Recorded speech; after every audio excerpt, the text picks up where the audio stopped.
Hey Kevin, what are you doing? Hey George, good to come by, man. Hey, this is George. He's out here with his wife from Florida, and they came out to see the shop, and George said he's got a question for him. He's got something he's been wondering about. So what's on your mind?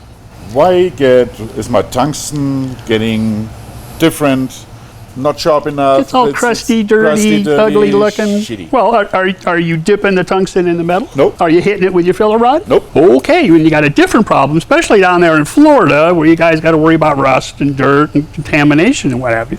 So I thought, well, let's do a little test right here. So what I've got set up here is I've got some 1/8" steel plate, just mild steel. I've got one nice bright shiny piece that I cleaned up with the grinder, and wiped it down with a little acetone. I've got a piece that, well, it's got a little bit of surface rust on it, but not too bad. And then I got this piece of, ew, where did that come from? And it's just full on rust. So I thought, well, let's go ahead and fire a welder up. We'll fire a TIG welder up, and I've got 3 different tungstens over here, all sharp and clean and ready to go. And I thought, well, let's run a bead on the bright shiny metal, and I'll change tungstens. And then I'll run the next one on the slightly rusty, and then I'll run the last one on the really rusty. And that way we can compare the 3 of them together. And I think you'll see where your problem is. It's just the fact that the metal's not clean enough. Okay. So let me get my helmet, and you get your helmet, and we'll make some fun here. So what the machine I have here is an Everlast Power MTS 221 STI, which is a great big mouthful, but what it really means is it's a 3-in-1. It's got MIG, TIG, and stick all in one box. So what I've done with this Everlast Power MTS 221 STI, which is just a fancy way of saying it's a 3-in-1 machine. So I've got it set up on the TIG. I've got 136 amps available at the foot pedal to weld on this 1/8" plate.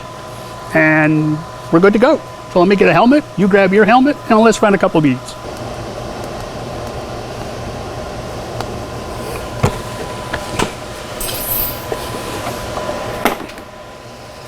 A nice simple little weld, nice and clean. The tungsten stays nice and clean. So let me change tungstens, and we're going to go up to the next uglier piece. So I put in another E3 tungsten, nice and clean, nice and sharp, on the slightly rusty metal. And now let's change it one more time, and we'll get the big ugly stuff.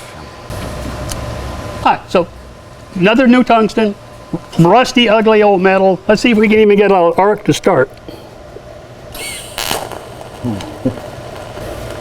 Lots of little sparklers. So George, here's what we found. This is the first tungsten I used on a nice bright shiny metal, and you can see how clean the tip looks. This is the second tungsten on the slightly rusty metal, and here's the third tungsten on the really rusty metal. So you see, that just points towards contamination of some kind. But the thing is, how does the contamination, where does it come from? So basically the dirty metal jumps to the tungsten, basically. Tungsten. Because, remember, TIG is reverse polarity. So the table is positive, the ground clamp is positive, where the TIG torch is negative. Okay. And that's going to pull the contamination off of the metal up onto that red hot tungsten while you're welding. So in Florida, cleaning metal is everything. It's everything. Even here in Arizona, cleaning metal is everything. Clean it with a grinder, hit it with some acetone or something to clean it off. Metal like that happens in Florida. If you go from here to here, 6 hours. Yeah.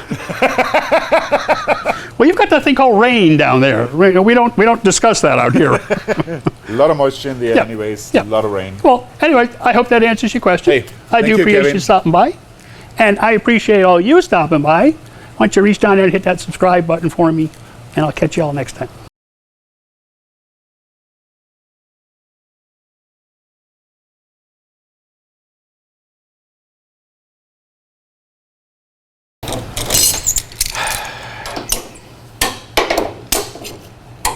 Kevin, what are you doing? Hey, good of you to come by, man.